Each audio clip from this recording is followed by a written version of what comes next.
The Eagles moved on from Doug Pederson this week, just 3 years after winning the Super Bowl. Yeah, that's interesting. Troy Aikman said he spoke with Pederson after he was let go and believed the decision came down to a difference of opinion in quarterbacks. What I gathered it came down to was a difference of opinion as to how they were moving forward at the quarterback position. Jeffrey Lurie, the owner, has paid a lot of money to Carson Wentz, and they're on the hook with him. It's my belief that Doug Pederson felt that Jalen Hurts was probably the quarterback going forward, and how does that mesh? It doesn't, and the owner's going to win in that spot. Yeah. No, I mean, listen, Troy would know Jalen Hurts is interesting. He's an interesting prospect. I said when he got drafted, I'm like, I don't know. Jalen Hurts, a second rounder. Years ago, I used to be kind of a cynic on draft picks with quarterbacks. I'm like, if you want to be right, just say it won't work. Right. But I'm to the point now where almost all of them work to some degree. Trubisky has a winning record in the NFL, and I was like totally out. And he hasn't. It's in a division with Aaron Rodgers. Well, the NFL's done a good job of adapting to the idea that every quarterback doesn't have to be the same and the same height and the same build and the same arm strength and the same style. And some can be mobile and some can be kind of mobile and more of a pocket passer. And you create the system around the quarterback that you have in order to make them successful. The NFL has been flexible with that. They've also adopted a lot of college schemes. Yeah. So it's easier for these quarterbacks to go from college to the NFL. And also, let's be serious. These quarterbacks are, what's the 10,000-hour rule? They're starting at such a young age, involved in very complex training. They're going to camps. They're eating right. Like, kids are coming into these leagues at a different level than they ever have before. They're ready to go. In every major sport. Yeah, it's like when you send your kids to college, it's different than it was 20 years ago. Yeah. Kids now go on multiple campus visits. They can do Zoom meetings. The reality is, when my daughter went to college, she was ready for college. Right. Like, she knew all about the schools. My son right now is a freshman in high school. He's already got down 6 colleges he wants to go to. He's communicating with them. It's a whole new world. Kids are more ready. More access to information. That's right. Now, finding the right information is a different thing, but you do have access to more information. But what it comes down to in Philadelphia, if this is true, which obviously has definitely played a role because we know that Pederson and Wentz's relationship had deteriorated, the head coach is not going to overrule the owner, especially when, Carson Wentz is making $15 million a year and Jalen Hurts is not. Like, they've paid Carson Wentz. They want to see what he is. I don't think Carson Wentz is done in the league. I think he would do well to be somewhere else other than Philadelphia. Yeah, you have a cheap option in Jalen Hurts, who is very dynamic. Yeah, listen, Indianapolis looks obvious. They're not paying a lot of people, and they got to get more athletic at quarterback. And he's worked with Frank Reich. Like, that seems like, and Wentz feels more Midwest to me than big city Philadelphia. He really does. It's a tough place to play and coach. It is. Like, that's not a knock. It's just the reality. It's not for everybody. The fans have very high standards, and there's not a lot of patience there. They fired 3 coaches with winning records, and 3 years after winning a Super Bowl. It's almost unheard of. Yeah.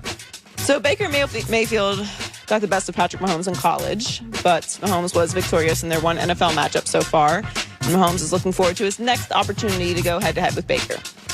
Obviously, it's cool to get to play against him in such a big game in the playoffs and everything like that.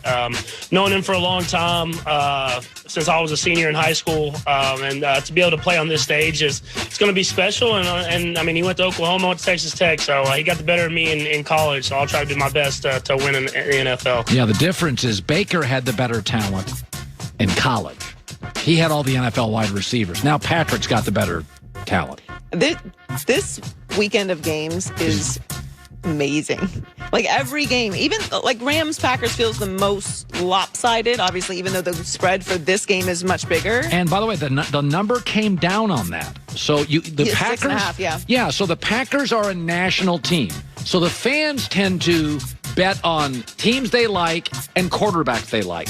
So for the number to come down, that tells you the sharps probably put money on the Rams, because the fans tend to bet up Green Bay and Brady. Fans like favorites. Well, and we didn't see the Packers last week. That's right. So the last time we saw the Packers, they were rolling the Bears. By the way, what if Green Bay's rusty? Rams have a good first couple drives, take a lead. McVay is 37-0 leading at half. So the question is, can Green Bay come out playing. But if they're rusty and the Rams get a lead, they're great with a lead. Cam Akers is playing incredible. He is great. If they can run the ball. O-line is better than Green Bay's. Again, I think it comes down to the Packers not falling apart, which I don't have a reason to think that they would. But the Rams are a little bit outmatched in this, and they're certainly not as healthy as the Packers. Yeah. But McVay always has something interesting going. Listen, and to your point, if they are up at the half. Rams have the better roster. I believe that to be true.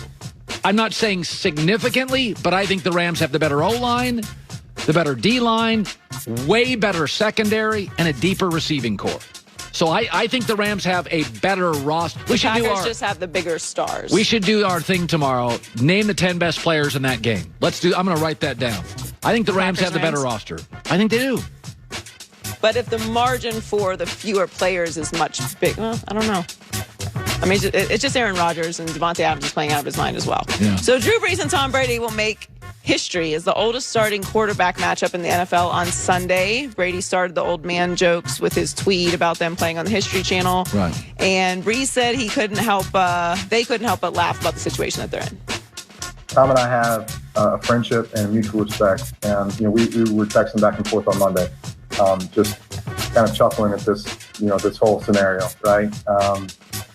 Listen, he's 43. I turned 42 on Friday. So that's 85 years and a lot of football experience that's going to be on the field on Sunday. I think it's going to be one of those games we all remember because I think we're all assuming that Brees is going to retire after this season. So this could be, one of the last few games we see Brees playing, and this is a legendary matchup. Contemporaries, but never rivals. They're budding. Those two are going to own the record book. If you go to the record book 10 years from now, it'll just be page 1, Brady, page 2, Brees. Well, that's why I always felt like it was a little unrealistic to compare Aaron Rodgers, who's also so much younger, could have another 10 years in the league, to Brady. Obviously, Drew Brees doesn't have the Super Bowls, but he certainly has the records. The comparison in these eras, and obviously you put Manning in there as well, but, right. He's kind of overlooked in that conversation, and Brees has had an unbelievable career. He's not as spectacular, obviously, and like I said, doesn't have the Super Bowls, but I'm really looking forward to this matchup. The Saints are favored by 3, according to Fox Bet.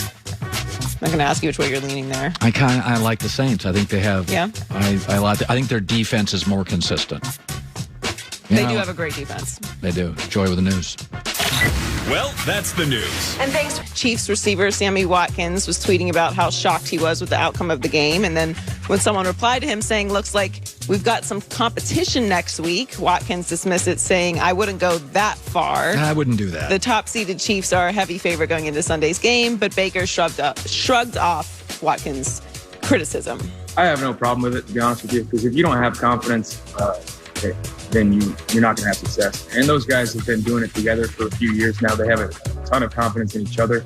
And so, it's just, people get mad when you put it out there as, your quote-unquote bulletin board material. But, I don't have a problem with it. It comes with the nature of this game. That you got to be confident. You got to know and believe in yourself. Yeah, we got to be careful making too much of a response to a tweet.